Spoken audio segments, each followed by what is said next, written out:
Big video dropping.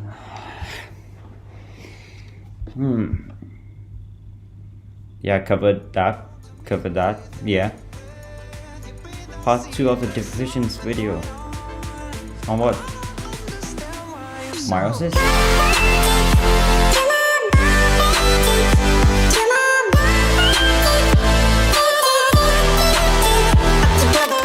So hello guys, welcome back to a new video on the channel. Today we'll be looking at meiosis, the second part of the tail that you recall as mitosis.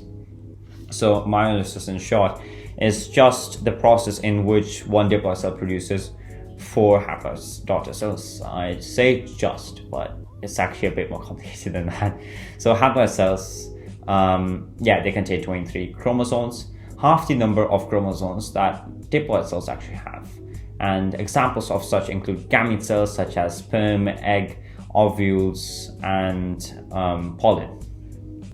Another critical distinction between mitosis and meiosis is that unlike mitosis, meiosis involves homologous chromosomes, which is when a pair of chromosomes just join up during meiosis division, with one chromosome parental and the other maternal. The next part is a bit of A-level, so just stick with me on this one. These chromosomes also have the same sequence of genes, and these pair precisely into a bivalent.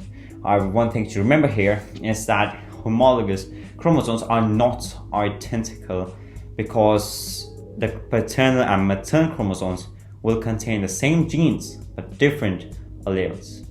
Different versions of the same genes are called alleles, and hence different combinations lead to different inherited characteristics. For example, the gene for eye color has an allele for blue eye color and a different allele for brown eye color. For any gene, a person may have different combinations of genes and different alleles, and hence a person may have the same 2 alleles or 2 different ones. A bit confusing, yeah, but this next part is going to be even worse, so we're going to go back to study on this one. During the formation of the homologous chromosomes in fertilization, the crossing over of sections of the paternal and maternal chromatids may occur.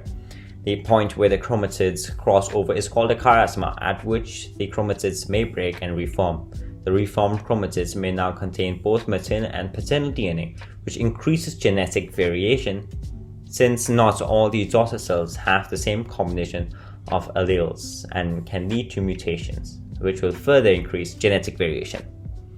Okay, so now that we have understood homologous chromosomes, let's run through the stages of meiosis 1.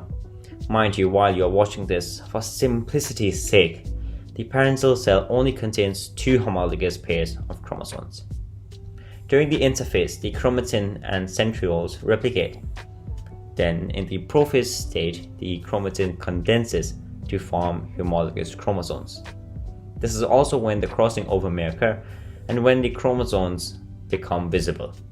Afterwards, the spindle fibers form and the nuclear envelope disappears during metaphase. The homologous chromosomes line up on the equator attached by the centromere. Next stage is anaphase, in which the homologous chromosomes separate and move to the opposite poles pulled by the centromere as the spindle fibers contract. And finally, in the last stage of meiosis 1, aka telophase, the chromosomes reach the poles, the spindle fibers break down, the nuclear envelope reforms, and the cell begins cytokinesis.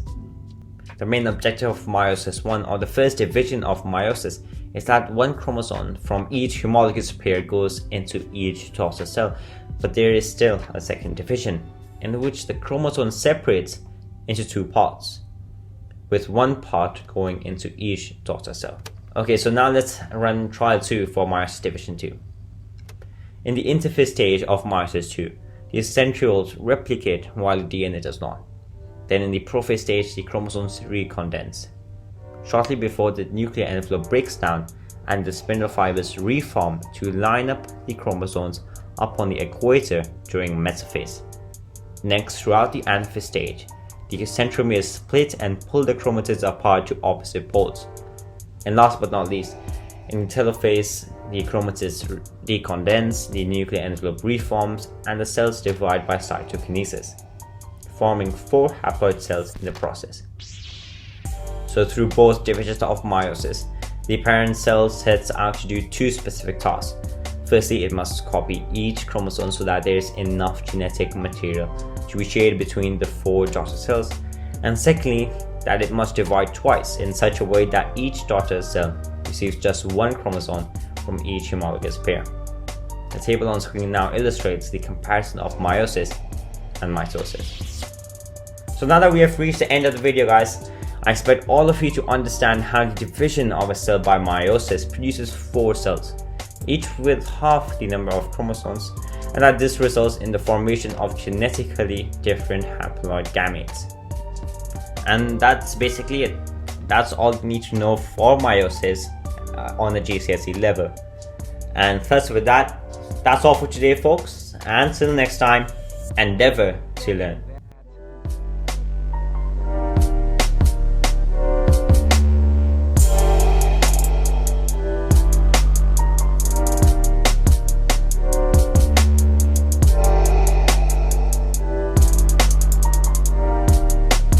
Don't do that.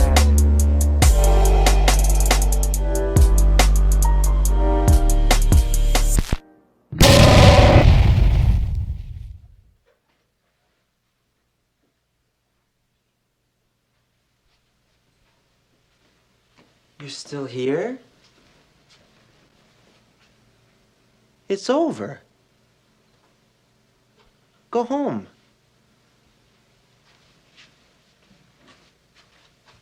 Go.